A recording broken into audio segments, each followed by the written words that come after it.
নিজ গ্রামের ধুলোবালিতেও লুকিয়ে থাকে ভালোবাসা, যা সবাই উপলব্ধি করতে পারে না। গ্রামের বাড়ি মানেই মাটির ঘ্রাণ, সবুজ ধানক্ষেত আর নিরবিচ্ছিন্ন শান্তি।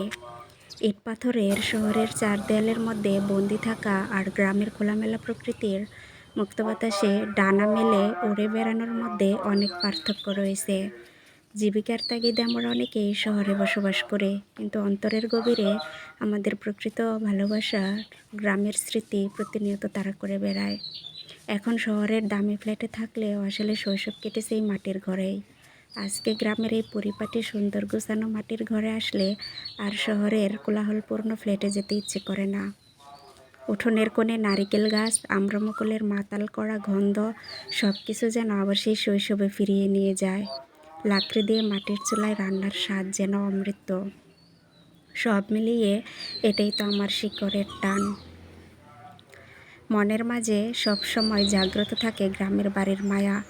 বাড়ির উঠোনে বসেই পৃথিবীর সব সুখ খুঁজে পাওয়া যায়। গ্রামই আমার প্রকৃত আশ্রয়।